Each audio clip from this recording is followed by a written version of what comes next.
Hi guys, what's up? 5 minutes on time, as usual. Welcome back to our discussion about the Escapement, which is book three of um, the Engineer Trilogy by KJ Parker. I am joined once again by Pete and Anitha and Evie, and we are the Parker crew. I told someone recently that I was going to read the Fencer Trilogy without them, and it's one of y'all three, and I forget who it was. But Probably me. one of you were cursed for some reason. And I still Depends on which read your day. thing. Is it Anitha? I don't know who it was. I know, Sean. She's been reading it since like November.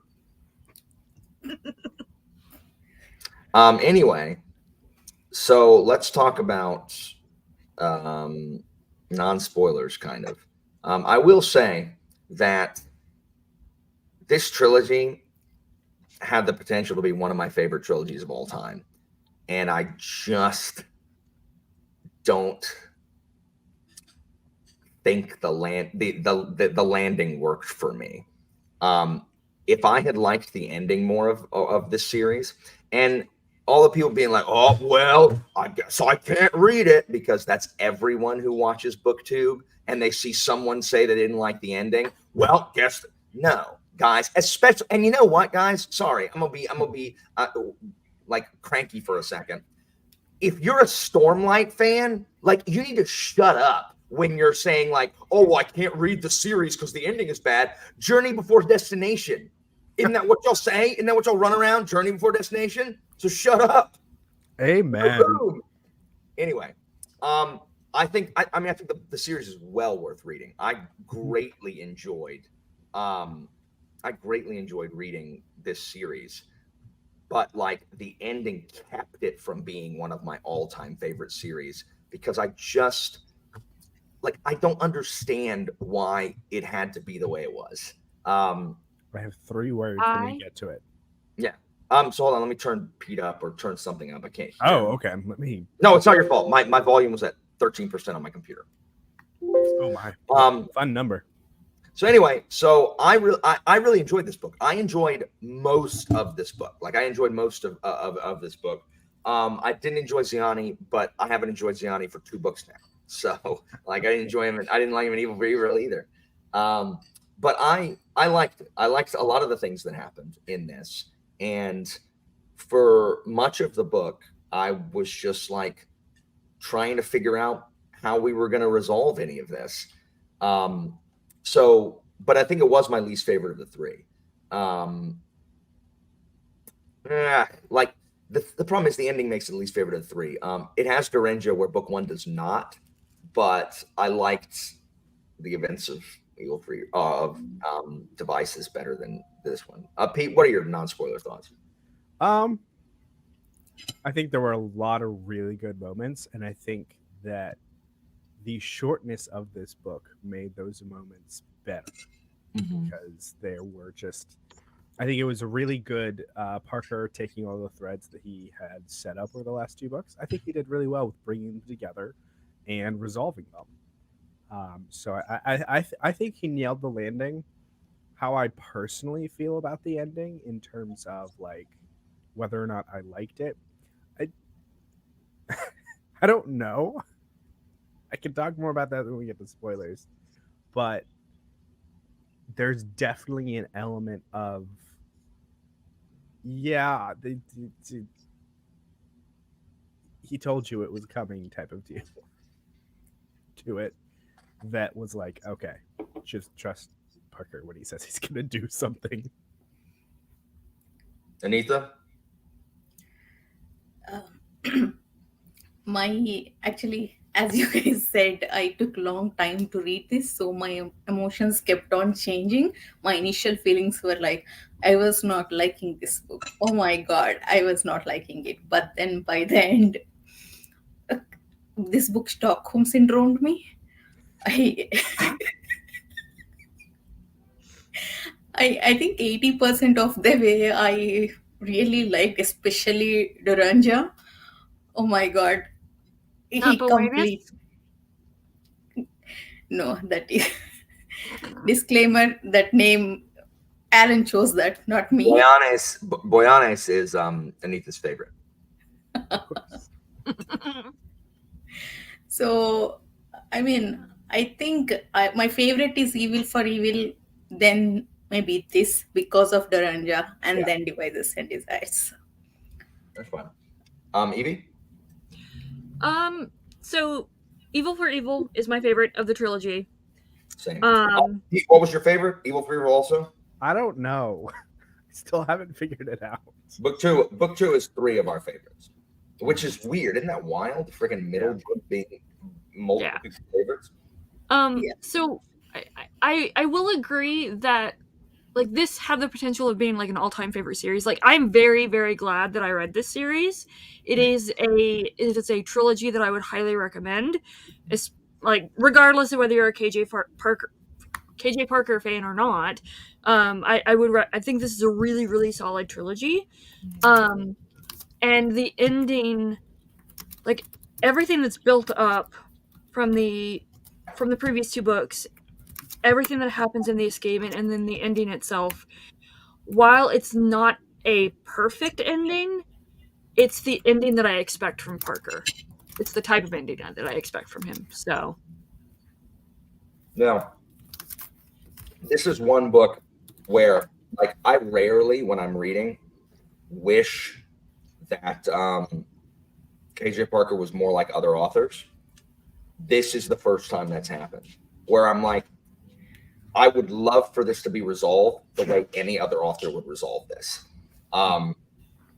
because that is like, that's the like the payoff that we get. That's we feel better, like we get the ending that we wanted, or the encounter that we wanted, and Parker just doesn't do those. Like he just does. it's signature Parker of being like, oh, this is it. Yeah. Like I fully Yeah. expect that type of ending coming from him. Yeah, so it I don't know, mixed feelings, but I agree with Evie. I think it's a solid trilogy, and I think a lot of the thematic stuff in here is really good. And I never wish that a Parker book was shorter, like ever. Like when I was reading Device and Desires and Evil for Evil, both 600 pages. Like I was never like, man, I wish this book was shorter. Anything he talks about, I'm just interested in. Maybe that's what people feel when they read, Wheel of Time or other huge tomes. Science and Stormlight. By the way, speaking of length, this was all, this is, significantly shorter than the other 2 books. The font size and the margins are completely different, so it's basically the same length. Anyway, false advertising. I enjoyed most of it. I will so guys, we're gonna go into spoilers. But if you have not read the Engineer trilogy, we strongly recommend it. This is the first trilogy I've read of Parker. I think all of us. And I think I am going to go into Fencer with different expectations. Like I'm gonna go into Fencer expecting to be let down at the ending.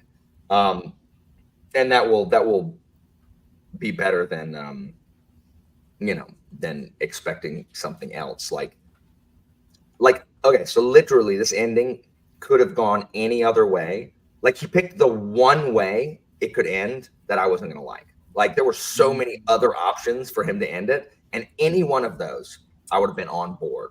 Like it was the worst possible ending, and correct. Of course he's gonna choose it.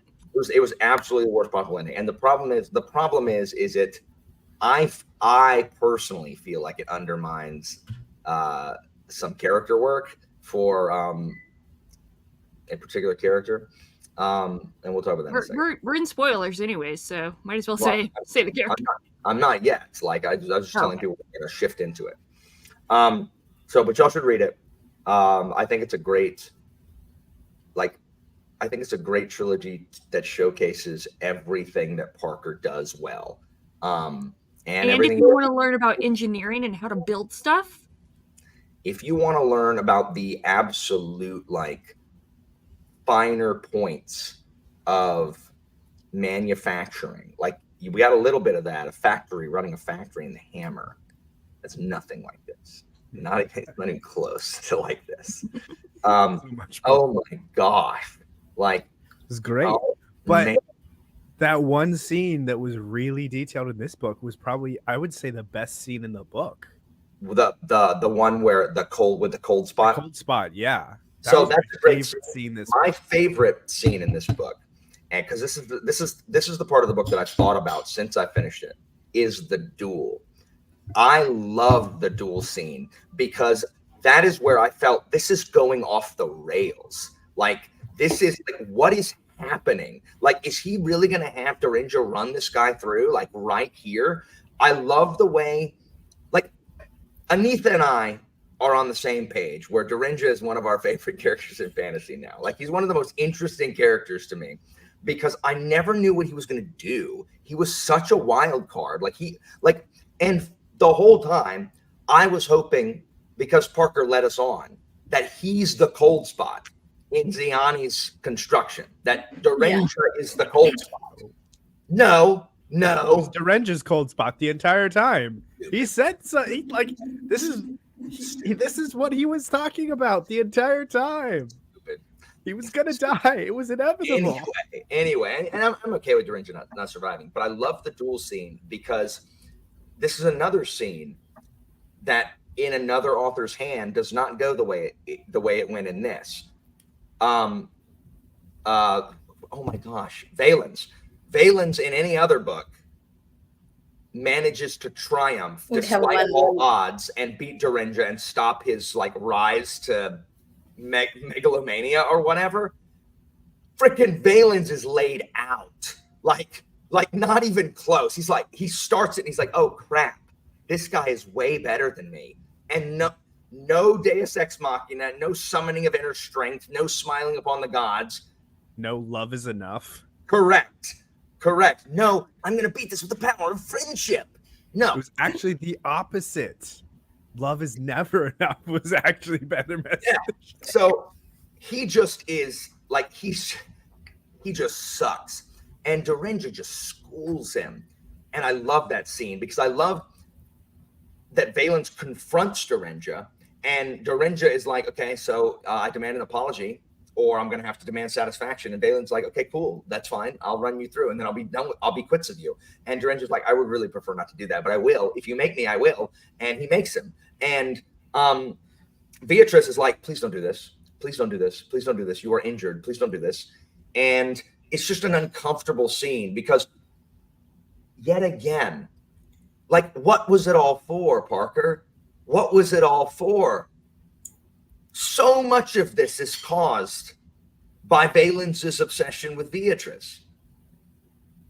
And yet he throws it all away because he doesn't listen to her, because he chooses what? Honor? He chooses honor above like listening to her. And at that moment, she's just like, okay, I'm done. Which is, I mean, a little unreasonable, but it's Shakespearean. Like, I think in that moment, Valens reminded her of Orsia, the stupidity of the incident. That's why she lost respect rather than love.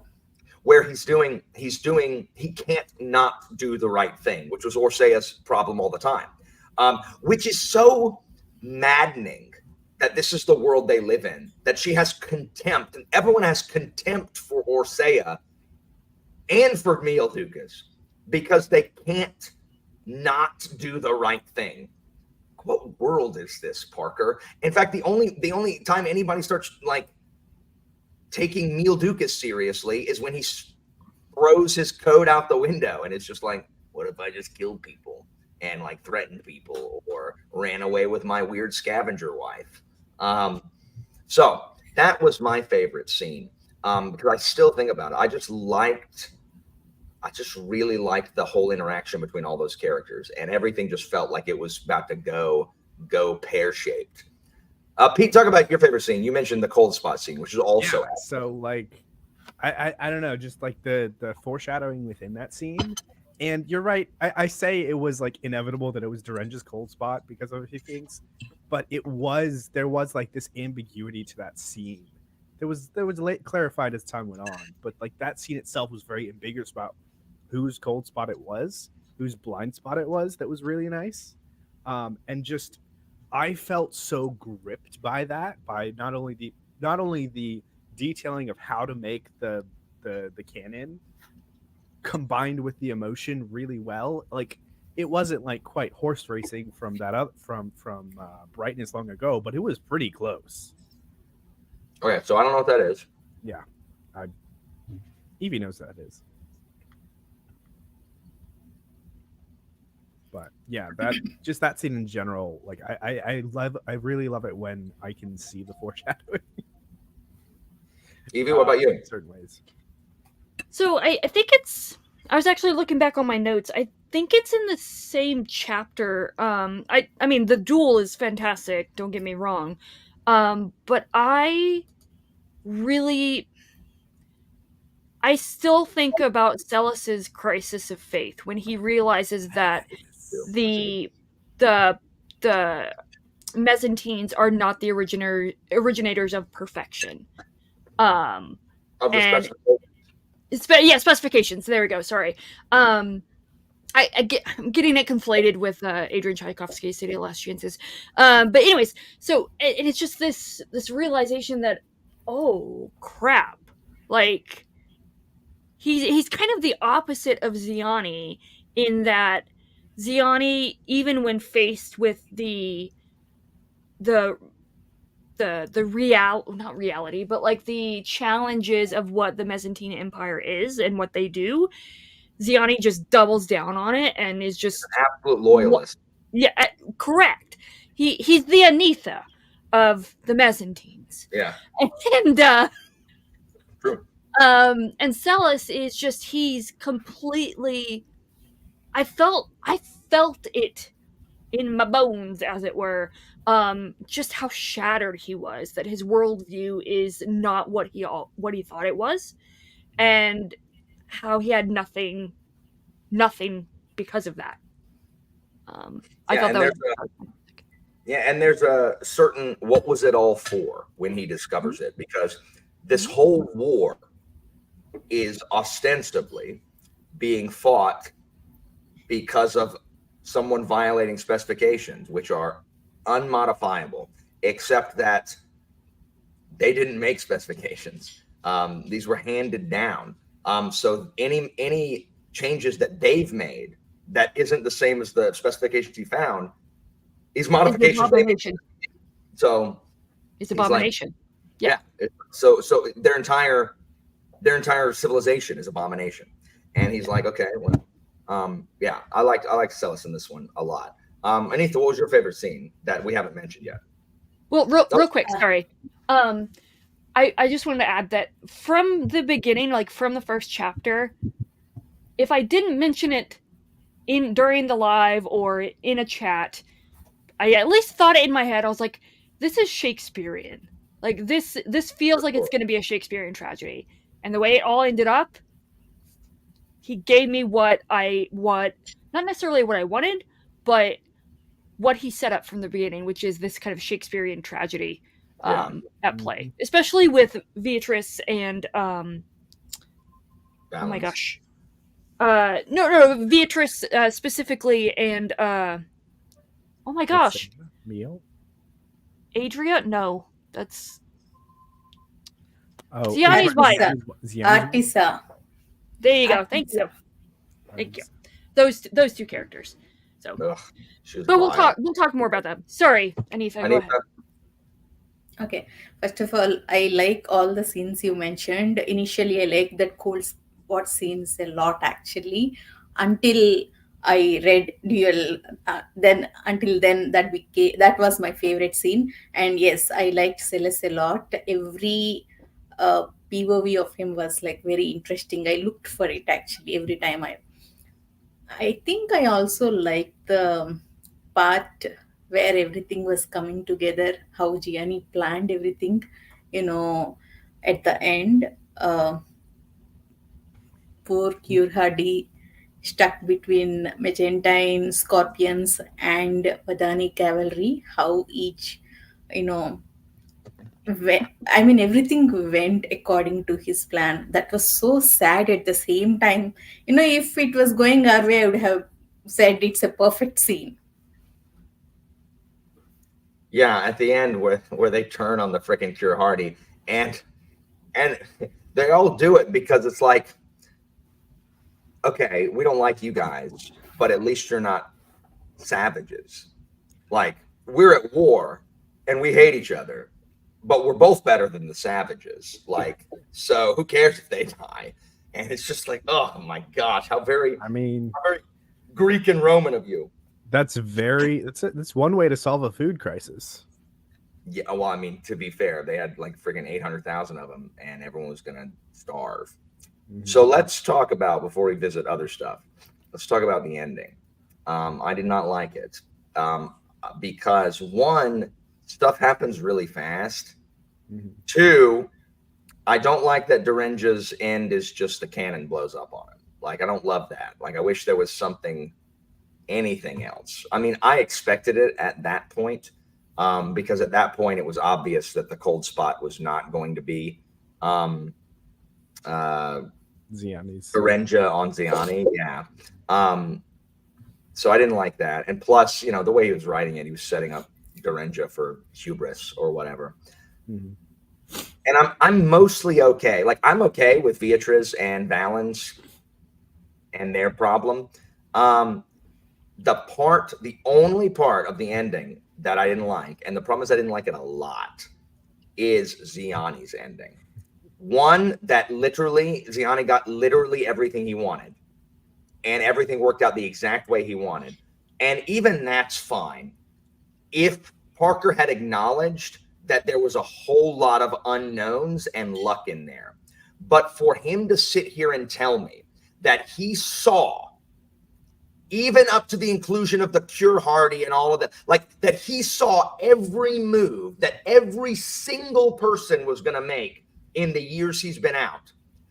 Like, I can't buy that. That gives him, he's not just an intelligent character. Like, I would talk about Basso forever as being one of the smartest characters I've read. He's godlike at that point. Like, it's not like, I can't even believe, like, it is, my suspension of disbelief is gone. There is no way that Ziani is able to predict every single thing that any of those people, like, that those people are going to do before he even met the Cure Hardy. Like, no, like, I just don't buy it. And because of that, I was like, Parker, like, did you just fall in love with your own character and you needed to make him some kind of like demigod? Like, is that what this is? Because I mean, people do that all the time. Oda loves Buggy, and so Buggy has plot armor for everything in One Piece.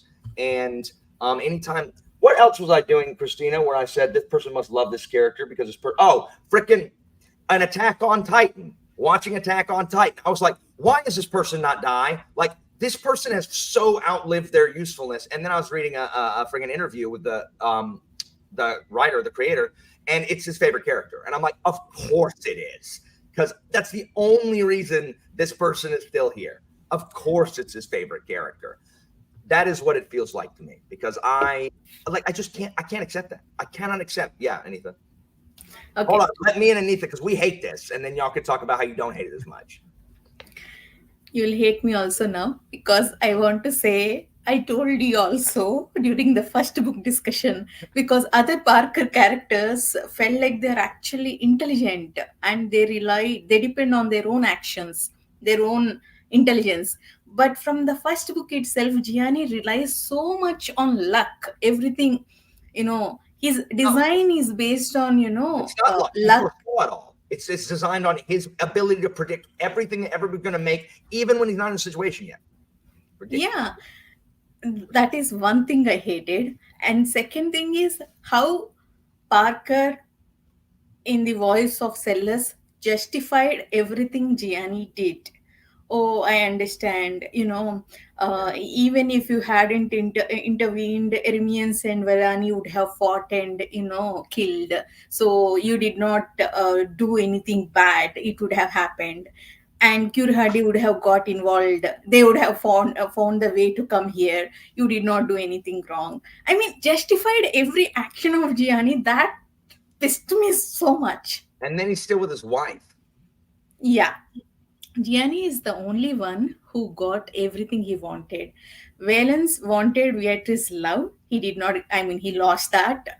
Ducas was loyal and everything was about his duty. Now he doesn't care. He wanted. He's the only one that got anything he wanted. Yeah. Well, technically, Duke- Valens got Beatrice, but it's just not the No. same now.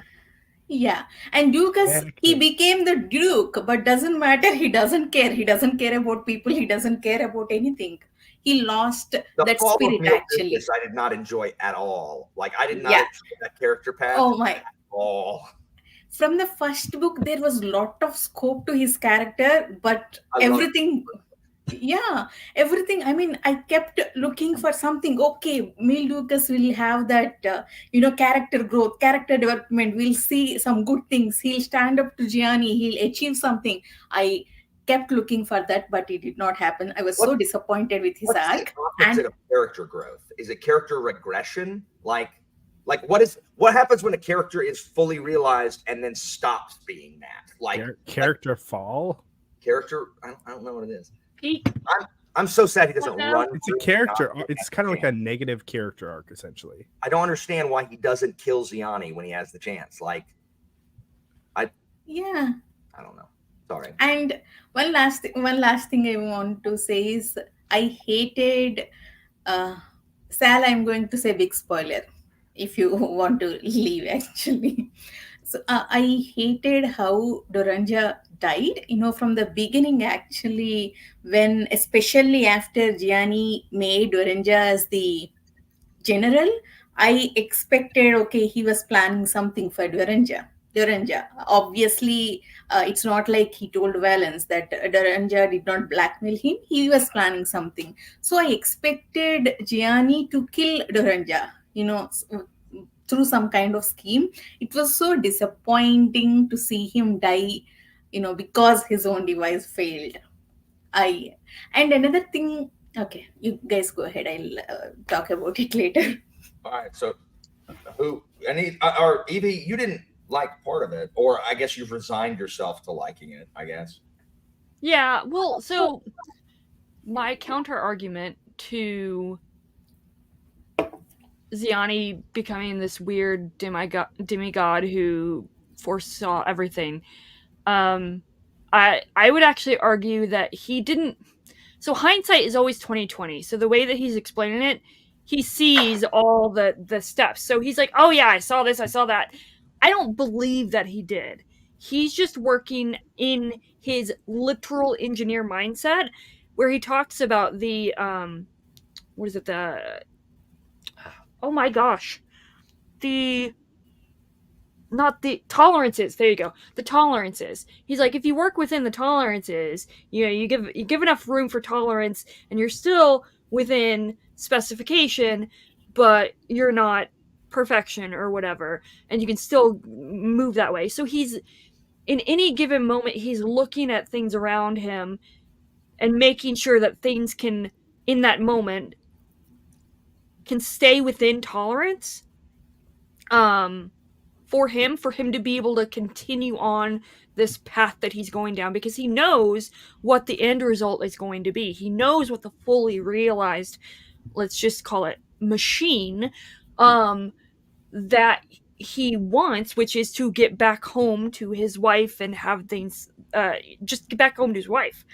And each step he's kind of, I don't know, it's like making sure that you're staying within you're making sure you're keeping the wheel within the rut, and you're kind of shifting just to make sure you stay within that rut so you don't go completely off. Does that make sense? I mean, it does, but this is the paragraph that I don't like. Sure, I planned the whole thing. I worked out every step while I was dying of thirst out on the plane before Duke Orsea's people found me. Planned the whole thing before he was found by Orsea. I don't believe him. By the time they picked me up, I planned as far as turning the scorpions on the Aram Chantat. I didn't know they were called that, of course. I just knew there were millions of savages out there beyond the desert, and they were the only force on Earth that could bring down the Republic. So, of course, they were part of the plan from the beginning, like a mainspring, if you like, or say in Valence with a gear train. I was lucky there. I admit it. I knew if I could persuade the Aramean Duke to let me build a factory, the Republic would have to declare war. I wanted to bring in the Vidani to keep the war going, and I knew I'd have to find some mechanism to get the Vidani to bring the savages beyond the desert. That was quite easy. Once I found out the Vidani Duke was unmarried and the stupid courtly love triangle with Orsea, Valence and the Duchess gave me that whole assembly practically complete. I just had to make a few connections. The chain of oasis across the desert was a stroke of luck, but I was pretty well sure there had to be something like that once I heard about the raiding parties. If it hadn't had these strokes of luck, I'd have had to manufacture something myself to do the job. It'd have taken longer and needed more effort, but I'd have gotten there in the end. The real luck was finding Dorenja. And then that just ticks me off. Because like he was afraid of Dorenja for a long time. Like Dorenja was our wild card, and then it turns out that nothing to worry about from Dorenja either. Like Ziani's a freaking like uber Gary in this. I hate that. So that whole passage, I don't believe him. I don't like he. I mean, justify. I feel like the mind is rationalizing it because that's the only way that can be acceptable is if you don't believe him. Like, I don't understand why you wouldn't believe him. Every single thing Ziani says, does, and thinks tells us that he really believes in his own like massive superiority over literally everyone else he comes into contact with. Like it's again, I think he's justifying all of his actions. Again, hindsight is 2020. So he's like, oh yeah, I totally meant for that to happen. I had this planned all along. But he is I don't want to say a narcissist, but like I don't know what the word is, but like a narcissist is the answer. Like he definitely is a narcissist. So not only is he a narcissist, but like the reason that you think that Dorenja was a wild card, Alan, was from Ziani's POV. That's what I'm saying. Like that's why the hindsight is. That's why what Evie is saying is correct. Like this is all just him, just bragging at the end when he admits in the very same paragraph that the biggest parts of this plan were luck. Okay. Well then I'll shift my complaint. That's stupid, and I like it. I don't like it any more than I liked it. None of those other people know anything about outside world. Soldiers doesn't know anything about Curhadi. Doesn't know anything. How does Gianni? Yeah, how does Gianni as a shop foreman know the existence of Curhadi and the differences between Ermians and Varani, everything before even going to meet Orsia?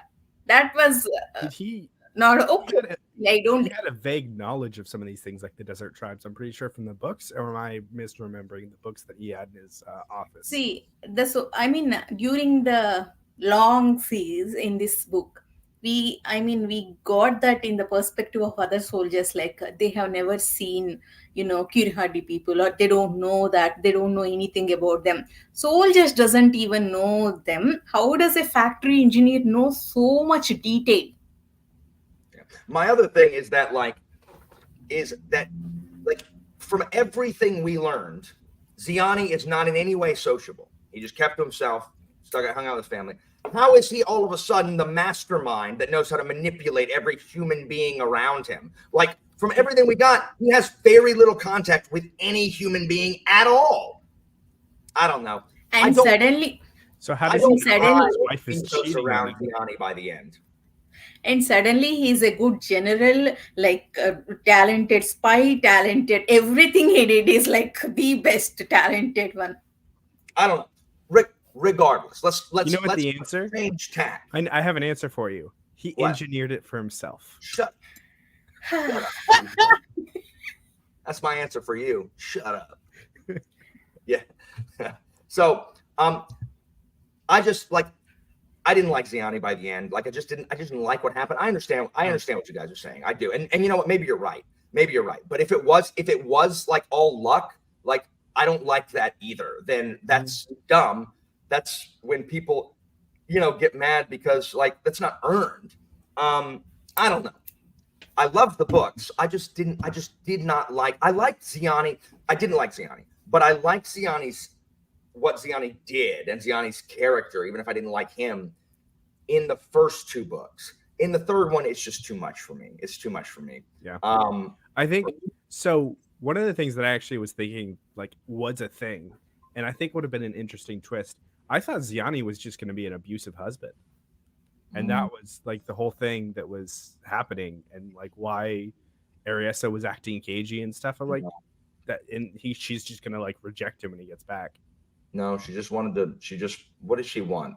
Does anybody know what does she want? Just money? She just does not love Gianni, I think. Because she I mean, from her perspective, he is disgusting. He doesn't have any love for him, so she wants to escape that marriage. And this is where my second rant begins. The escape mid Ariasi from Ziani. There you go. Never mind. Anyways, stupid joke. Carry on. Boyanes from Mezentia. Christina, we're not stopping her from having her second rant. She stopped to let someone else talk. We're not keeping her from having it. We're now waiting for it. Christina said, "Let Anitha have her second rant." Thank you, Christina. This time actually I stopped so that I let those 3 talk before I, go ahead with my rant. I knew that. So Pete, Evie, what else did y'all like about the ending? Ignoring Ziani, what did y'all feel about the ending? Just Celis. Celis is great. Like with what Evie was saying about his I almost called it a come to Jesus moment. His just like realization, his falling away from the faith that is the specification, I think was really well done and really well set up throughout the entire series, because he's like the only person that has any curiosity at all. Mm-hmm. And for him just to be like, oh, everything is fake and we're not this person. Like, it was just really well done.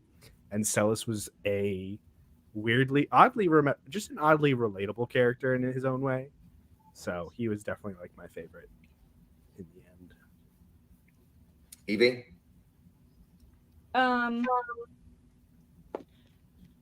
I actually really like Male Ducas's arc. I know it's not. That's terrible. I know. I don't know. I just like his dynamic with this scavenger woman. And question, is she ever named? No, I don't think so. It was so confusing because he would like side tangent. He would start like the entire paragraph with she, and I'm like, we just had a POV. Parker does that all the time. Doing? Parker does that all the time. It's annoying. It's It's really annoying. You hear that, Tom? Please don't think that please don't take that the wrong way, Mr. Parker. Please come to ParkerCon when we set up in your backyard. Please. What do you mean we set up? You can't compete. You'll be at Sander Ranch 2028. I will duplicate myself and engineer my way. All right. There. You can't call Ziani. There's a cold spot.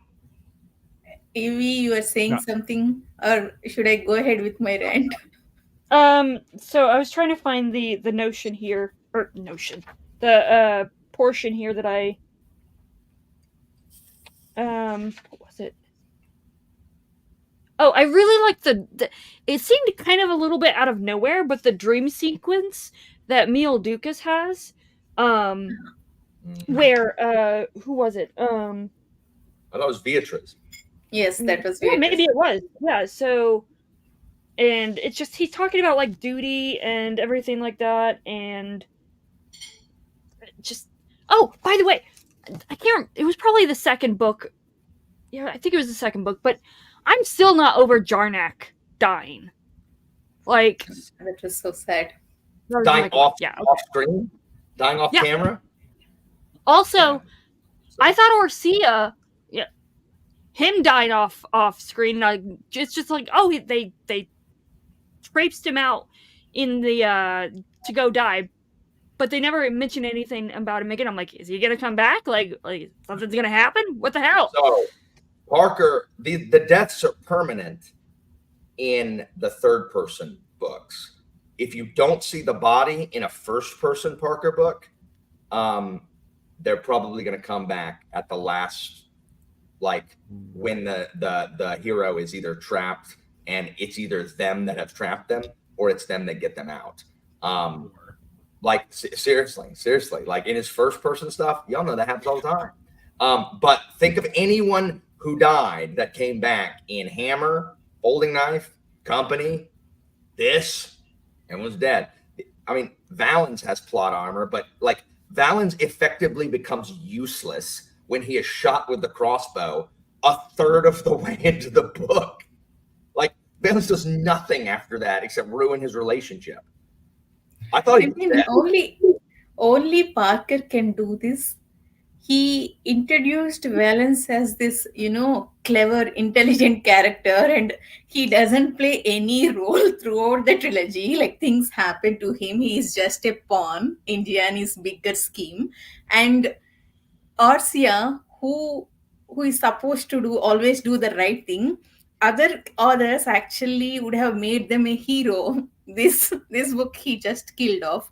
Jarnak. The thing is, there's nothing like a Parker book. Like I can't compare this to anything else, just because of like you're exactly right. Like Orsay is the hero in this. He's a laughing stock. Valens is supposed to be the knight in shining armor, 15-year-old boy who had a crush on a girl he saw once. That's it. Doesn't do nothing. Does nothing. Like nothing. Theani didn't get his just deserves. Meal Dukas, hero. No. Like, what is going on? Two characters I liked in first book, Meal Dukas and Valence. They just, like dead weight in this trilogy.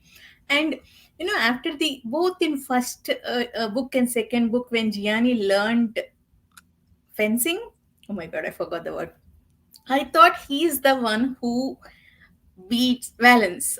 I did not expect actually Duranja and Valence have a duel. That was surprising. I mean, I can understand Sellers learning fencing. He used that in strategizing his defense.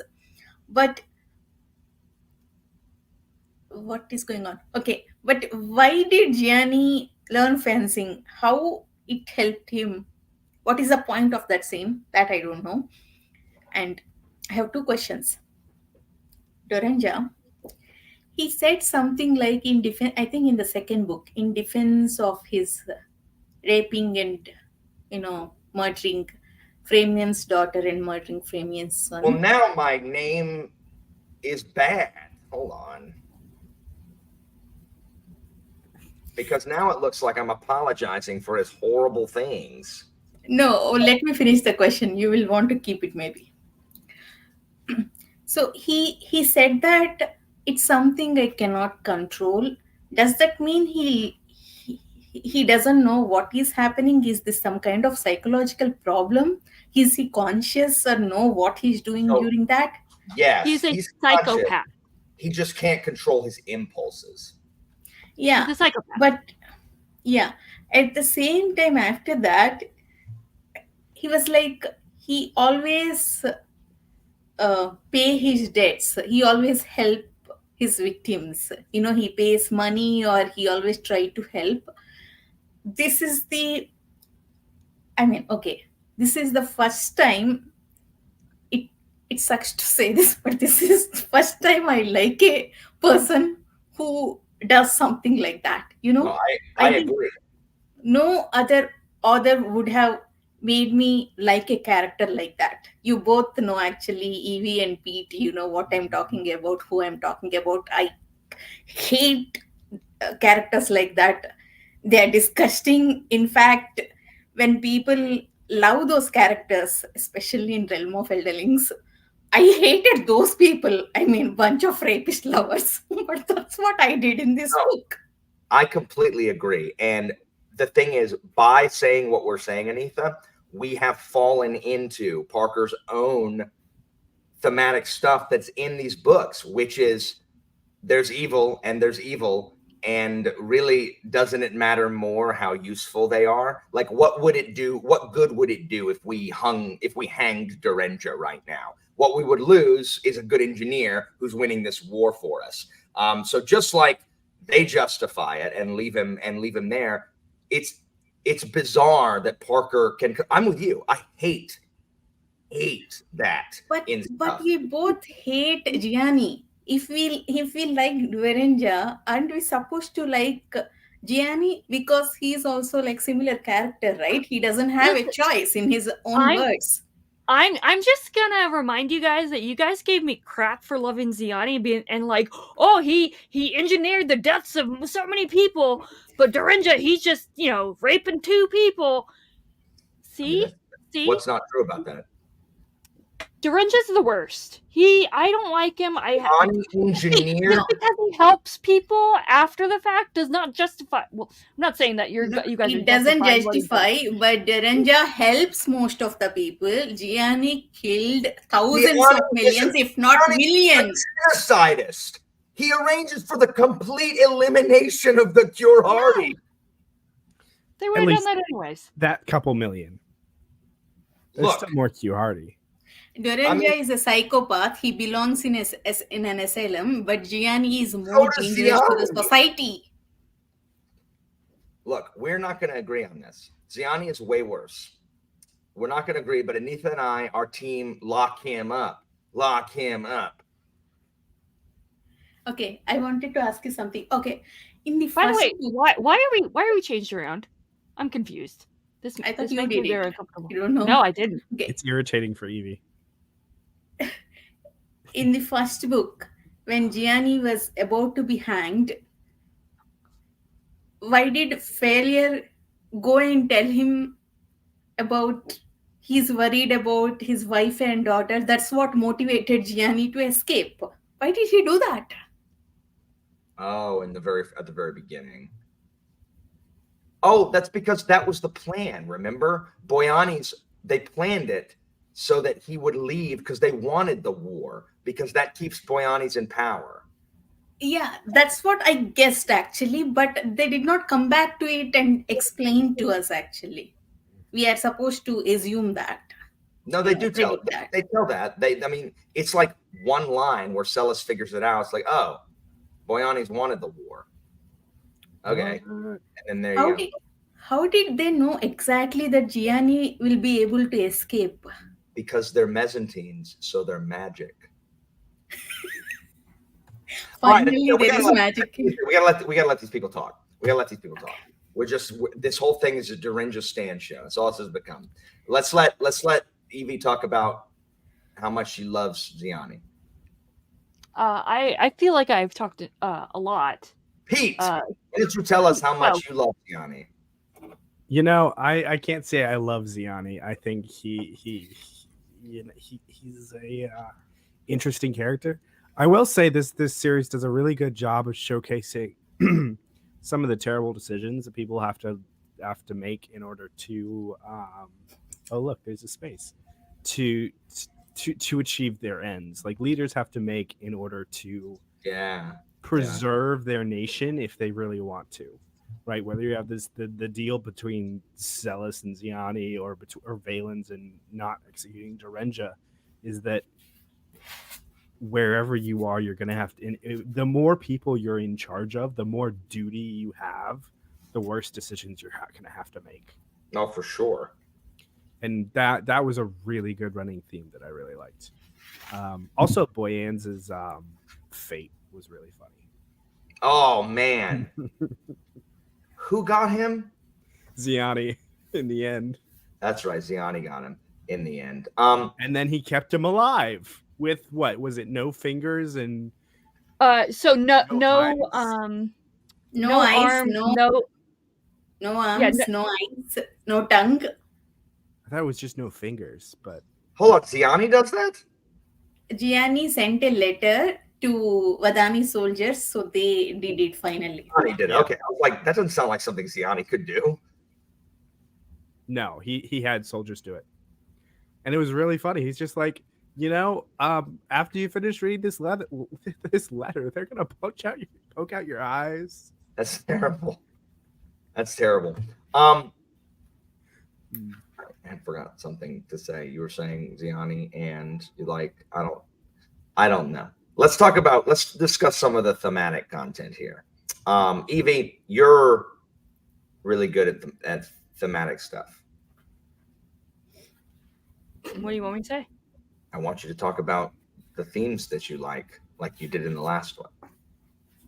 I mean, it's really a continuation. So, That's true. All right, never mind. Forget it. Yeah, no, I was actually just looking up quotes or whatever that I wanted to kind of talk about. And one of the many tabs that I have here is I don't. I'm trying to double check who. I think Ziani's saying this. I don't think my people will want to stop being who they are just for the sake of things. I believe that they would be missing the point, rather. I feel that if you change yourself in order to achieve something, you distort the objective. So Ziani's been this way the entire time. And everybody else around him is changing. It's kind of like the opposite of a hero's journey, where, like, he's exactly the same. He hasn't changed. Everybody else is changed. But like we said before, for the worst. The heroes being Where- rock. I like where Celis has, or someone says, I forget. Oh, someone says, we misjudged you. We assumed you wanted revenge. I'm not a savage, Ziani replied calmly. Only savages think like that. And it's just like, oh, okay, well. Savage, read, normal. Yeah, that's what we thought. That's what we thought it was all about then. All right. I don't do tabs. I can show you what I have. I have dog-eared pages. Look at this right here. Look at that.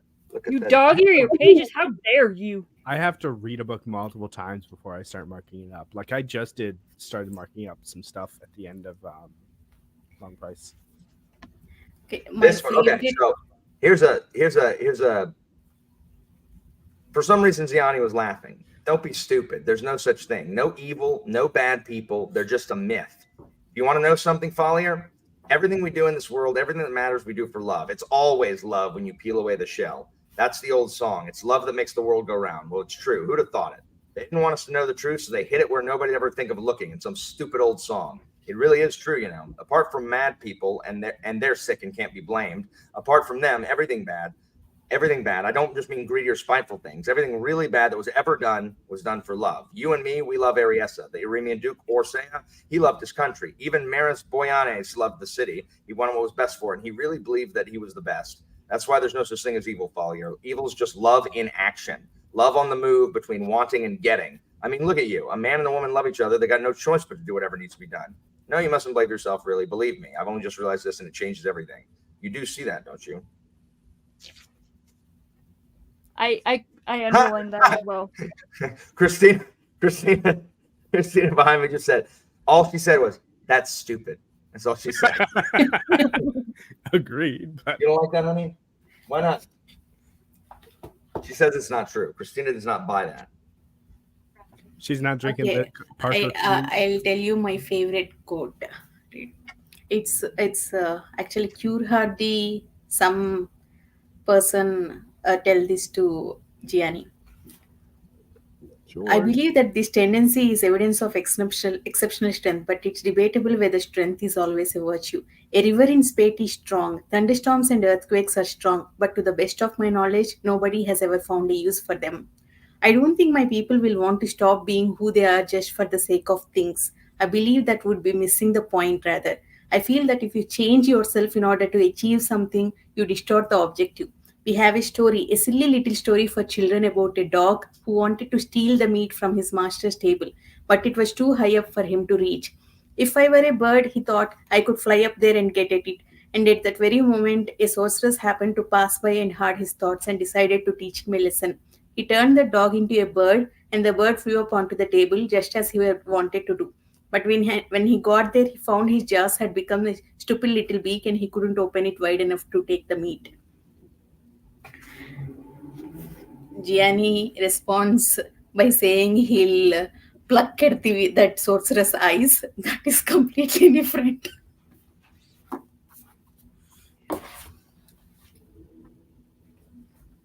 Uh, sorry, I'm trying to find this. So, what was it? Who was this talking? So it's chapter 6. I remember really liking it. I basically marked the entire chapter. But it starts off two horsemen. For a long time, they were black dots on a green and brown background, and then they grew vestigial arms, legs, and heads, etc., etc., etc. And it's just, I'm not a battle person, but KJ Parker makes me love battles, apparently. And just the way he writes action, it's so good. I don't know. I don't know where I was going with that. I was The just inevitable March of the Siege was very good as well. Like Oh. them digging everything. Look at Mike's comment. Agrees with Christina. What he described isn't love; it's selfishness. Yep. Mike, which one was your favorite? Was book 2 your favorite also?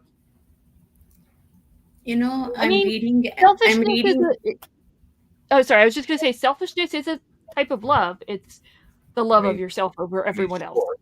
Sure. I just read something in Forest of Enchantments. Book is another room. I can't read the quote. I'll paraphrase it. Sometimes love is a weakness. It makes us we can't do anything. But sometimes it is a strength which make us do great things. That made me think of Escapement, where Parker's entire philosophy in that book is, love is the weakness. It we won't have any choice. When we love people, we end up doing all the evil things. But that's what I disagree with. I don't necessarily think that's true. Yes, it is a weakness. Sometimes we won't have choice, but it's not always. It also gives us strength. I wonder what Tom Holt's wife thinks about this book. That reminds me of my rant, actually. One of the things I hated in this book is how Parker, made Ariesa the actual villain, telling that, okay, she cheated on Gianni, she's the actual, villain behind everything because of her Gianni. Maybe the catalyst, but she's not the villain. Ziani is the villain. Yes, but that's what I hated. The implication. Okay, if you just take this book, I understand. The implications of it.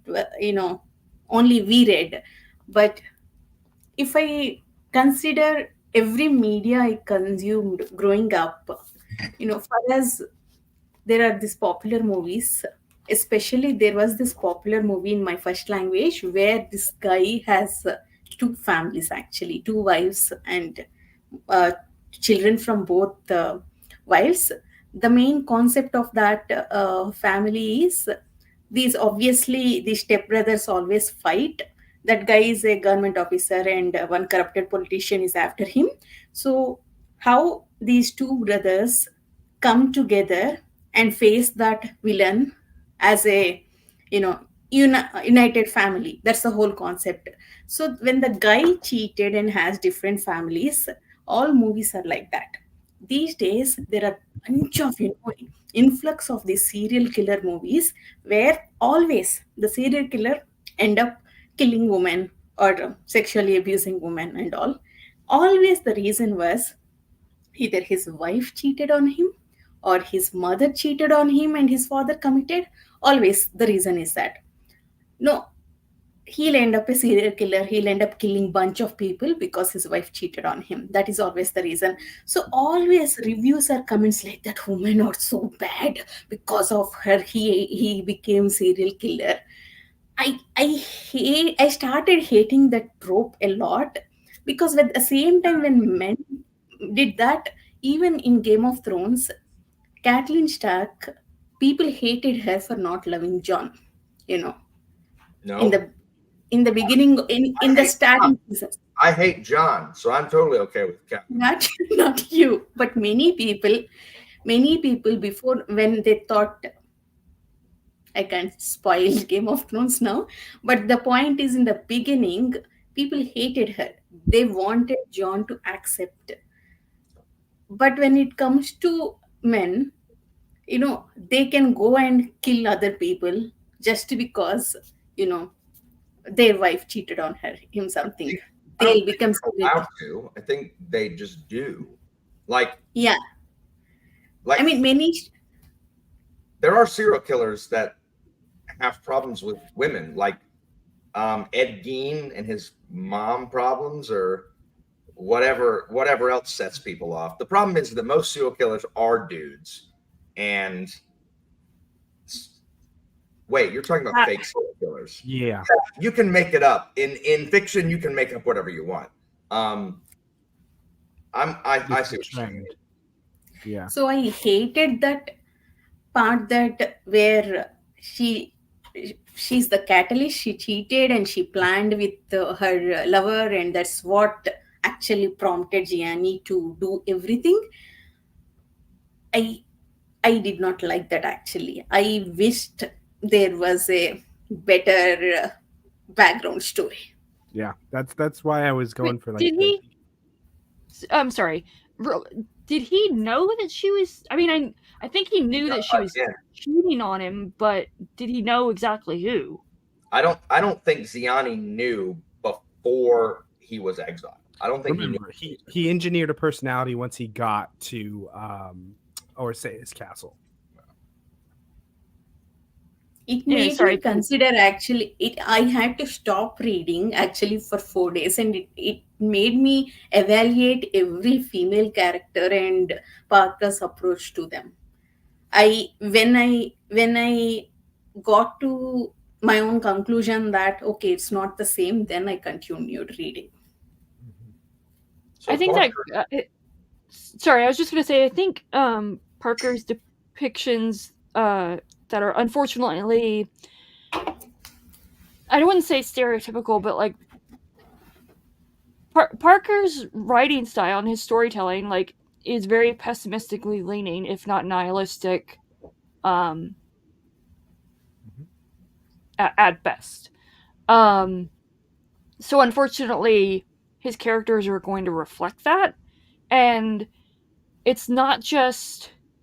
It would be one thing to me if just the women characters were portrayed in a negative light, and I think that he really flips all of these characters and kind of challenges your perception of them. Again, like Valens is supposed to be this hero or this knight in shining armor, but he's not. Emil Dukas is supposed to be this kind of this dutiful, like ever loyal person, and then he turns out to, I mean, he kind of is, but also not. He's not limiting it to just the female characters. He does it with everyone, and I think I'm paraphrasing, but I remember in the interview that he did with Zara that KJ Parker was like, I can't write women from a woman's perspective, because he's like, I'm not a woman, I have not had that experience. But he says that, and then he writes these characters, albeit they're very, very flawed, like all of his other characters are, and he writes them with such depth and nuance, even in the midst of their I don't want to say depravity, but this pessimistic, nihilistic lens that he puts on them and the story as a whole. I think he still makes them very nuanced and very complex, even though they are debatably hateable. I agree. I think his female characters are the one thing that like I just like when people are like, well, I don't like his female characters. I'm like, well, then I can't help you. Like that's I just don't have a response for that, because in most of Parker's books, the female characters are not they're not the forefront. Yeah. Correct. And it's especially true in the novellas. In the novellas, every female character either says, oh, it's you. Or what do you want? Every single one. Staurakia, Anitha's about to say, Staurakia is an exception in Cywus Corax. And she's right. Staurakia is kind of an exception in Cywus Corax. And I think for most of this trilogy, Beatrice is really good. Like I really like Beatrice for most of it. And even then, you know, she decides, okay, we're done, Valence. Like, all right, I guess we're done. Like, at least that's some agency. Like, she made a choice. Like her ending up literally where she started. She never, like, she's always been a hostage, and she will always be a hostage.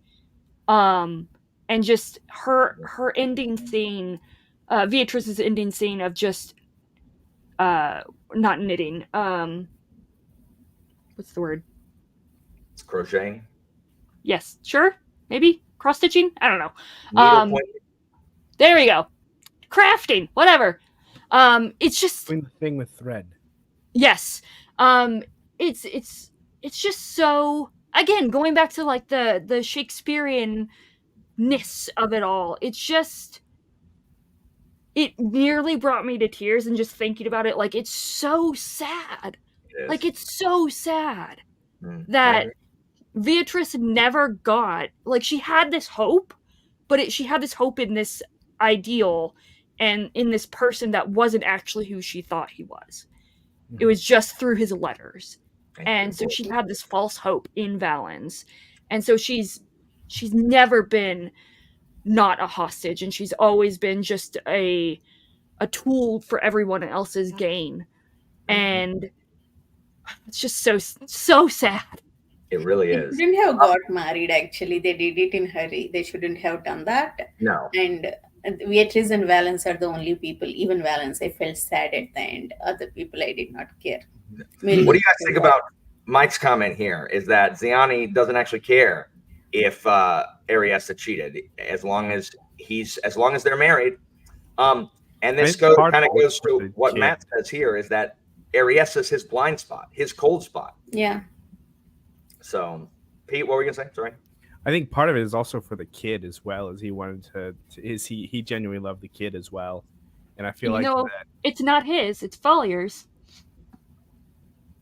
Does he know that? By that, yeah, he got to know at the end. He asks if she is my kid. She answers it's Fallius. Oh, brilliant. So I think by the end, he was so convinced that that's what he wants. He wants his family back. That's why he's killing everyone, practically committing genocide. So it doesn't matter. He has to live with her, because otherwise he doesn't have nothing. He killed so many people to reach that. So it doesn't. By the end, he had to accept what he got. Otherwise, his mental health will be gone.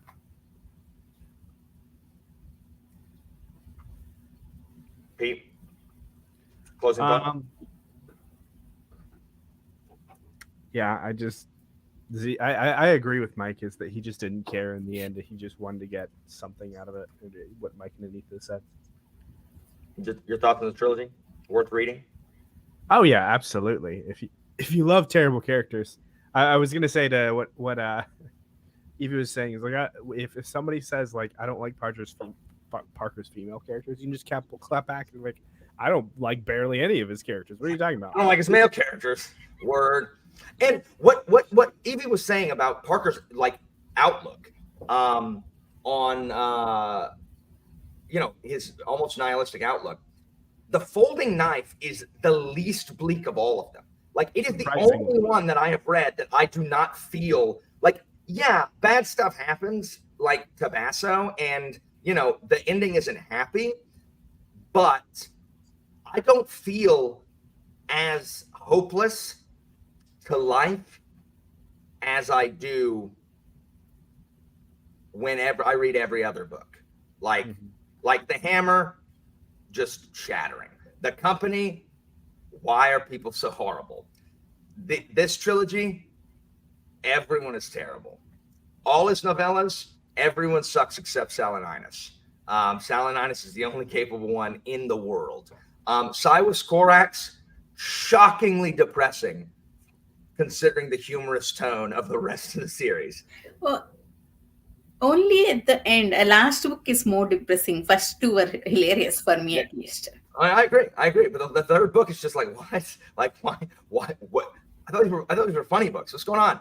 And then I read The Folding Knife, and I'm like, yeah, okay. Well, I mean, Basso kind of brought that on his head, but at the end, Basso's like, okay, well, I mean, I guess we'll do what we're gonna do.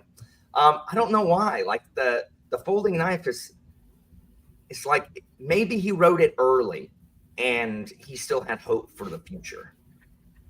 And or maybe Basso is his favorite character. The fact that The Folding Knife is his most upbeat book is ludicrous. Like, it's just ludicrous considering what happens in there. Anyway. Yeah. You know, there was cynicism. There was cynicism in every Parker book, but this is the only book where it felt nihilism, as you said. No, I mean, it went beyond that cynicism, because I can accept cynicism. I can live with it. This is like, oh my God, so depressing. That's true, Sal. I think it has to do with the fact that we like Basso himself so much. I didn't walk away from The Folding Knife being like, Basso is awful, the way I did with Ziani, Neil Dukas, Dorenja. You know, all of them are terrible. Basso's not terrible. I love Basso. So He's what they when call a cinnamon roll.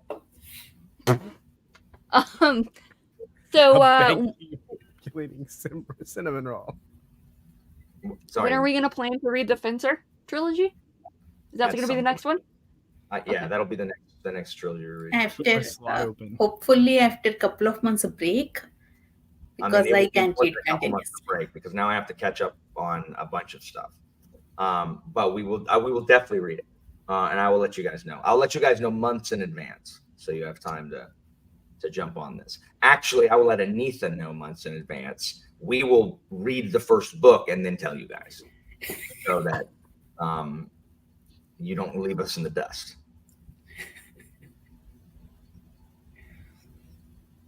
Word. No, we'll tell you guys like when we're like 100 pages out from finishing the first book. Then we'll be like, hey guys, we started The Fencer. And Evie will be like, what? I thought, and then she'll finish it before us. Because she'll say, you know what, guys, I got to get off the stream. I got to go to bed. And then she'll just finish it. Like after she gets off the stream. Plot twist. I've already read the trilogy. No, I'm just kidding.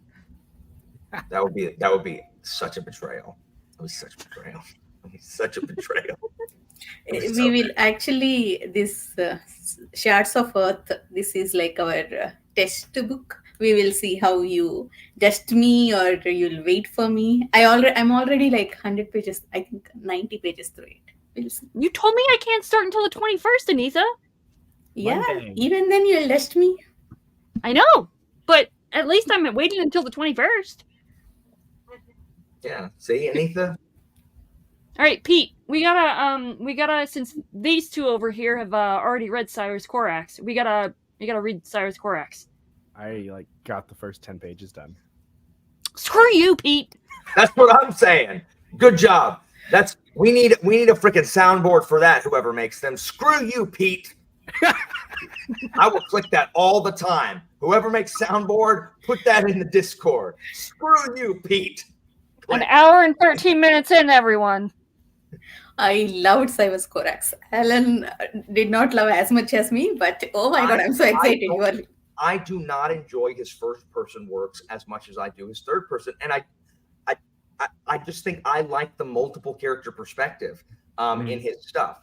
I like Cyrus Corax. I enjoyed it greatly. I just did not like it as much. I liked it better than Sharps.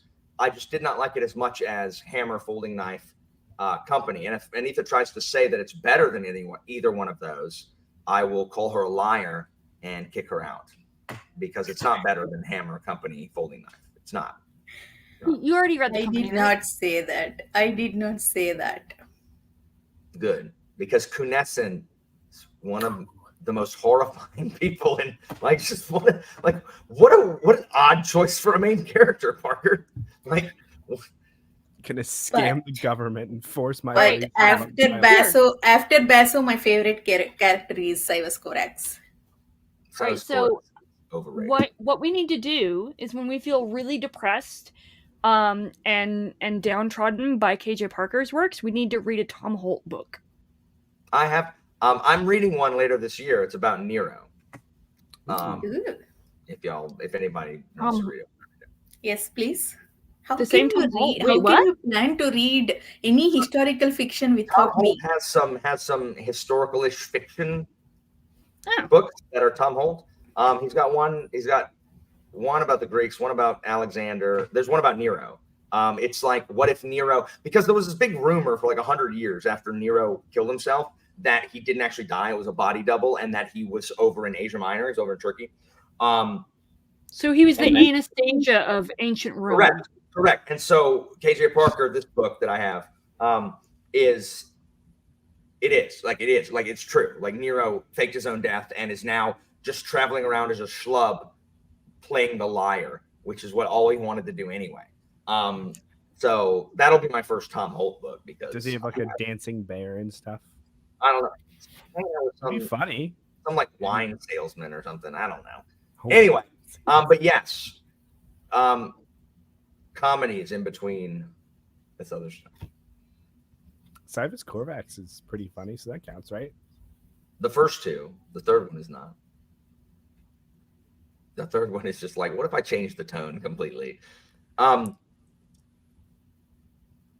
Anyway. Yeah, he definitely said that. So guys, thank you so much for joining me. I had a year of successful read-alongs. This was very fun. And I'm so glad this one. This is what happens when you don't trust read-alongs to the democracy and Correct. you just Correct. dictator. I'm going to bring back read-alongs in 2025, but 2024 is going to be reserved for what if I finished some series that I've started. Or what if you read what you want to read without any obligations to anyone else? Exactly. So that's what I'm doing. And it'll also give my kid a chance to not be 0 years old or 0 months. It'll give him a chance to not scream all the time so that by 2025 comes, I can read something. So yeah, it's been great. Like, this is way more fun reading this with other people than by myself. Like, and discussing it with you guys was great. So absolutely, because being able I'm to, so glad I was able to join. Having read this And I book, didn't DNF it! Yay! This is so exciting. if I hadn't had anybody to talk about these particular books with, like, that would have driven me crazy. There's so much in this that I would want to be like, hey, I would just tell Christina and she'd be like, I don't care. Or she'd be like, that's stupid, which is what she said earlier. So anyway, all of those of you in the chat who joined, like Mike and Matt, and all the other people who read it with us, Ava Strange, she read it with us. And anybody else I forgot, thank you guys. This was very fun. And stay tuned for when we, I'll mention on my channel when I'm thinking about reading The Fencer. And if anybody wants to join reading The Fencer, why on earth would you show up as the live show's ending? Like, literally, I'm literally saying outro words. So if anybody wants to read The Fencer with us, you can as well. And we can see, I'm most interested to read The Fencer to see where, like, this was his first novels. His first series, at least, was The Fencer. So has it changed measurably from his first foray into this? So I want to see if it's different. He just decided he didn't want to do that anymore. Awesome, Matt. Awesome. And we get to see the origin of all the Fencer references. Matt wants to Oh, read this. fencing. Hey, Evie. Like, why don't you pound on that keyboard with your Truckosaurus hands? Oh, I'm so sorry.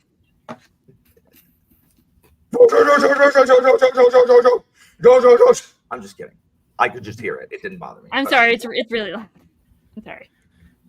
No, it's not Two Swords book. It's not. That's a separate trilogy. That's That's a serialized series. What is it? Colors of Steel is the second one. Colors of Steel's first one. First one. The second one is something about a bow, the belly of the bow or something. Oh, yeah. And the third one is. I have to get those books, both Fencer and Scavenger Trilogy. I'm sitting on my shelf. What I need you guys Thrift to books. do is, Evie, you need to read The Company because I think you will like it. Then y'all need to read Savages. And I need to read Shark. Your hard copy is going to be hard. E-read it. They're on eBay for like $50. Read it on your Kindle. Oh, sorry, on your Kobo. I don't have a Kobo either. You read it on your phone in .epub form. Oh, that's gonna make me enjoy it less. Okay, Alan. All right, money you back. going Cough up the $50 and buy. Are you going to read it with us? Sharks and Scavengers? Yes, Savage. I actually do want to reread both of those because I read Savages in physical therapy, like during my recovery from my accident, and because no one else had read it, I didn't have anybody to talk to about it, and I was in the hospital. I didn't make a video on it, so I've forgotten a lot of it. And then Sharps was literally my second Parker book, and after The Folding Knife, I was like, I don't like this. So I'm hoping I'll like Sharps more. I don't think I will, but yeah, I'd read that. I'd read that both of y'all. Okay. I already own it, Laura. It's money spent already. I think she meant the Emily Wilson translation, or Emily Watson, whatever her name No, is. she's telling me to spend the money I would spend on Savages on the Iliad. I already have Savages. I'm not. No, I buying think she meant the Emily Wilson translation, the new one. No, I know. She's telling me to spend it on the Iliad, the Emily Wilson I translation. have to buy Savages. That was the yelling. Yeah. Oh, she's you yelling already at have. me. I already have Savages. I do not have the Emily Wilson Iliad. Oh, I thought you were saying you already had the Iliad, and I was very confused. Sorry. I do, but not this one. Yeah, I'm reading Greatcoats also. So I am. True story. Because I have all of them on audio, and so that'll help go fast. At any rate,